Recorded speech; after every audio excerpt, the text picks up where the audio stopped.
안녕하세요. 초등학교 교과서 한자의 빈도수은이 19위 단어입니다. 문제. 중학교 교과서에서는 13이라고 했네요. 자, 문제라는 단어를 한번 보겠습니다. 그런데 이 문제라고 하는 단어는 사실 좀 문제입니다. 두 글자의 구성 관계도 쉽지 아니하고 제자의 의미도 그렇게 간단하지 않습니다. 자, 그러면 구체적으로 문제에 대해서 한번 알아보겠습니다. 먼저 개별 한자의 훈음을 보면 문자는 물을 문이라고 되어 있습니다. 묻다라고 하는 뜻으로 사용이 됩니다. 이 문자는 문제 될 게 없습니다. 문제는 제자입니다. 통상적으로 우리가 제자를 제목제라고 합니다. 그러면 제자에는 제목이라고 하는 뜻이 있습니다. 제목은 어떤 글 내용을 함축적으로 표현한 요점, 이렇게 표현을 할 수 있겠습니다. 자, 굉장히 간단한 단어로 글 내용을 책머리에 이렇게 적어 놓은 것을 제목이라고 합니다. 제목이라고 하는 뜻이 있고, 그 다음 제사라고 하는 뜻도 있습니다. 제사는 글의 내용과 관련된 그런 글인데 글의 앞부분에 늘 쓰기 때문에 그것을 우리말로는 머리글이라고 이해를 하면 되겠습니다. 그래서 이 제는 머리글이라고 하는 그런 뜻도 있다. 그리고 주제, 이 머리글에 쓰는 것은 항상 중심 내용이기 때문에 주제라고 하는 뜻도 있습니다. 주제라고 하는 단어도 그렇게 쉽지는 않은데요. 주는 주인공이 되다, 중심이 되다라는 말이고, 제는 글의 내용이라고 그렇게 하겠습니다. 자, 그렇게 하면 주제는 글의 중심 내용이라고 하는 뜻이 됩니다. 자, 뒤에 이제 중심 내용이라고 하는 뜻이 이렇게 해서 나타났는데, 저는 개인적으로 이 제자의 가장 핵심적인 뜻은 중심 내용이라고 하는 표현이다, 이렇게 말하고 싶습니다. 그래서 이 중심 내용이 제자가 갖는 가장 근본적인 의미이다, 이렇게 하고, 우리 학생들이 앞으로 이 제자를 보면 중심 내용이라고 하는 뜻으로 이해를 하고 다른 단어들을 풀이를 해 보면 좋겠다라고 말씀드리고 싶습니다. 자, 그 다음 제자에는 글을 쓰다라고 하는 이 글자가 또 많이 있죠. 그 가운데서 제자는 글의 내용과 관련된 글을 쓰는 것을 제라고 합니다. 그래서 우리가 이 제자 들어가는 단어로 제자라고 하는 단어를 잘 쓰는데, 어떤 우리가 한 편의 글을 쓰고 아니면 그림을 그리고 나서 이 그림이나 글과 관련된 제목을 씁니다. 그것을 제자라고 하고, 또 그런 제목과 같은 굵은 글씨, 비석도 그 머리 부분에 쓰는 큰 글씨들이 있습니다. 그런 글자를 쓰는 것을 제자라고 합니다. 그래서 제자는 그렇게 쓴 중심 내용과 관련된 제목 같은 글자도 제자라고 하고, 또 그런 글자, 제목 같은 글자를 쓰는 것도 제자라고 합니다. 그래서 동사적 의미도 있다, 이렇게 알아두면 되겠습니다. 자, 그러면 우리가 제목제라고 하는 그 글자 속에는 제목이라고 하는 뜻이 있고, 머리글이라고 하는 뜻도 있고, 주제라고 하는 뜻도 있고, 중심 내용이라고 하는 뜻도 있고, 또 내용과 관련된 글을 쓴다라고 하는 뜻도 가지고 있습니다. 저는 이 많은 뜻 가운데에서 제의 가장 기본적인 뜻은 이 중심 내용이다, 이렇게 말씀을 드리고 싶습니다. 이렇게 정리를 하겠습니다. 자, 그러면 이제 문제라고 하는 단어를 풀이를 해 보겠습니다. 우리가 방금 그 개별 한자의 뜻을 봤는데, 그 개별 한자의 뜻을 가지고 문제라고 하는 단어를 풀이를 하면, 저는 문제에서 문은 묻다라는 말이고요. 제는 중심 내용이라고 풀이를 하면 가장 그래도 정확하다, 이렇게 생각을 하고 있습니다.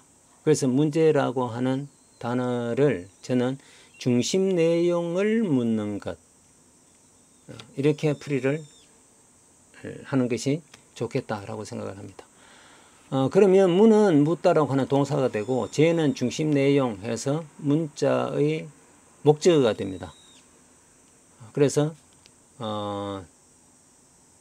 앞말이 뒷말을 목적으로 취하는 것, 이런 관계의 합성어를 목적관계의 합성어라고 합니다. 이 목적관계라는 말은 또 앞에 말이 동사이기 때문에 그 동사에서 동을 따서 동목관계 이렇게 말해도 괜찮습니다. 동목관계. 그리고 동사는 문장에서 술어이기 때문에 또 술목관계라고도 합니다. 역시 다 같은 말입니다. 동목관계, 술목관계 혹은 목적관계. 합성어를 분석을 할 때 그 글자 사이의 관계를 나타내는 표현입니다. 같은 개념으로 알아두면 되겠습니다.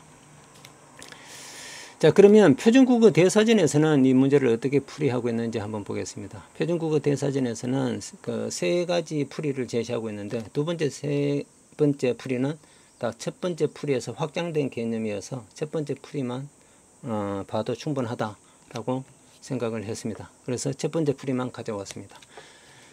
해답을 요구하는 물음. 표준국어 대사전에서는 문제를 해답을 요구하는 물음이라고 이렇게 풀이를 했습니다. 그러면 물음이라는 말은 우리가 문제라고 하는 단어 가운데에서 문자에서 왔습니다. 문자를 물음이라고 이렇게 풀이를 했고요. 해답을 요구한다라는 말은 자신이 가장 궁금해하는 내용이다라고 하는 말로 풀이할 수 있겠습니다. 그렇다라면은 해답을 요구하는 이라고 하는 것은 중심 내용, 우리가 앞에서 풀이한 중심 내용과 같은 맥락의 뜻이다. 이렇게 이해할 수 있겠네요. 그렇게 본다라면은 표준국어 대사전의 해답을 요구하는 물음이라고 하는 이 풀이는 우리가 한자 개별 글자의 뜻을 취해서 중심 내용을 물음이라고 하는 그 풀이와 거의 일맥상통한다 라고 그렇게 말할 수 있겠습니다. 역시 목적관계, 동목관계로 풀이를 했다 이렇게 볼 수 있겠네요. 자, 문제라고 하는 단어에 대한 풀이, 기본적인 풀이는 이렇게 하겠습니다. 그리고 제자에 대해서 조금 보충 설명을 하겠습니다. 이 제자의 의미를 사실 파악하기가 그렇게 쉽지 않아서 저는 늘 이것이 좀 어려웠습니다. 제게는. 같이 한번 보겠습니다.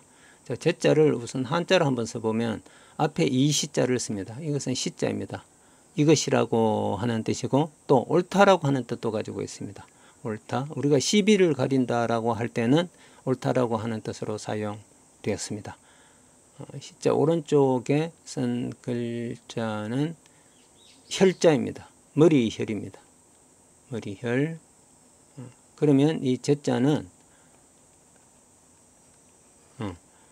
옳다라고 하는 글자와 머리혈로 이루어져 있다. 옳은 것은 늘 바르기 때문에 결국은 바르다, 바른 어떤 몸체이다 라고 하는 의미가 됨을 알 수 있습니다. 자, 우리 몸체에서 가장 바른 부분은 얼굴이고 그 얼굴을 아주 핵심적으로 나타내는 부분은 이마입니다. 그래서 이 제자는 이마라고 하는 뜻으로 만들어졌습니다. 이 제자의 본래의 뜻이 이제 이마입니다. 자, 이 우리 몸체를 글하고 관련을 시키면 글의 이마에 상당하는 부분에 이제 쓰는 글들, 그것이 어떻게 보면 제목이고 또 그 제목에 관련된 내용을 쓴 것이 머리글, 곧 제사이고 또 그 제사의 내용은 바로 주제입니다. 자, 이렇게 해서 글을 우리 몸체와 관련시켜서 이제 의미를 파악을 하면 이 제자의 의미를 좀 쉽게 이해할 수 있지 않을까 싶습니다. 그래서 이 제자에는 우선 글과 관련된 그런 의미를 가지고 있다. 그래서 한편에 글을 쓰고 나서 그 앞부분에 우리 사람의 이마 같은 그 이마에 상당하는 그런 앞부분에 그 글의 관련 내용을 그 아주 요점만 함축적으로 표현해낸 것이 제목입니다.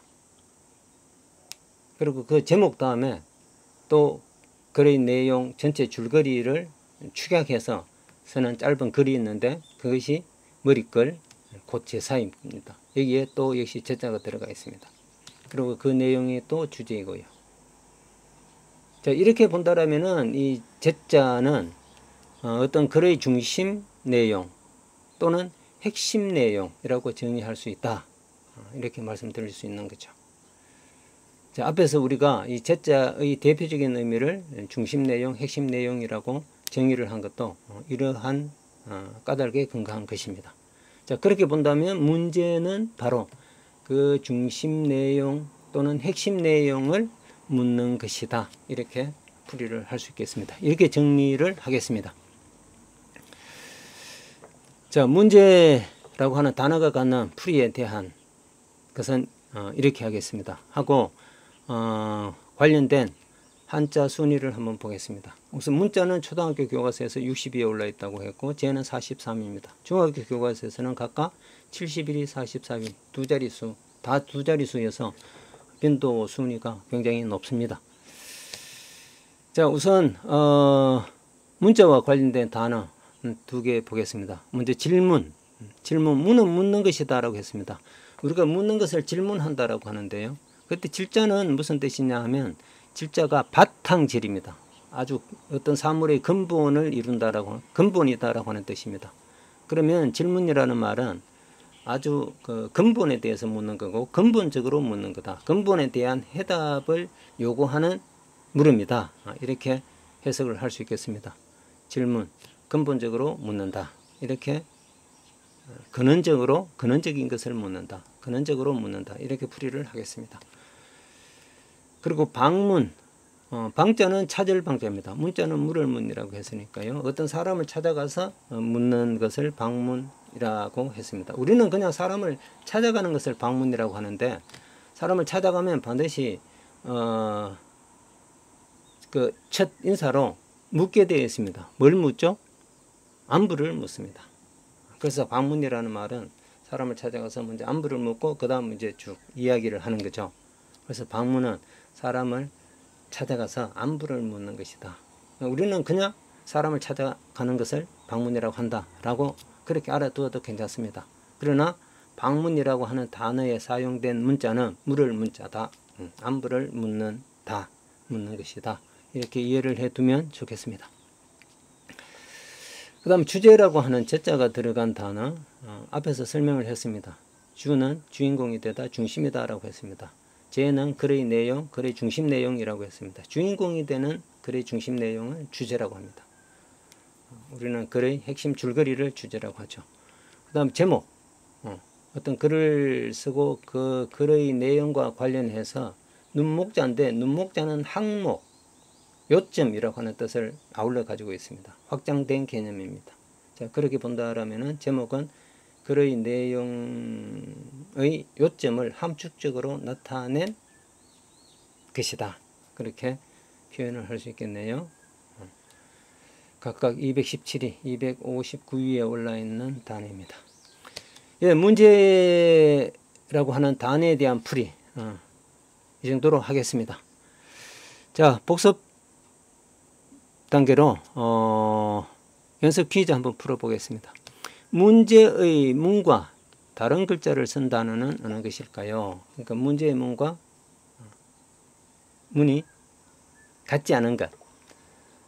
자, 1번 제문, 2번 질문, 3번 방문, 4번 의문. 자, 이 가운데 3개는 문제할 때 문자와 같은 글자, 같은 뜻으로 썼고 하나는 좀 다른 뜻으로 썼습니다.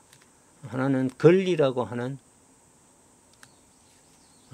뜻으로 사용되었는데 어느 것인지 한번 맞춰보시고 전체 단어의 뜻도 한번 풀이해 보시기 바랍니다. 예, 정답과 풀이는 댓글에 올려두겠습니다. 예, 그러면 오늘 문제에 대한 풀이 이것으로 마치겠습니다. 모두 수고하셨습니다.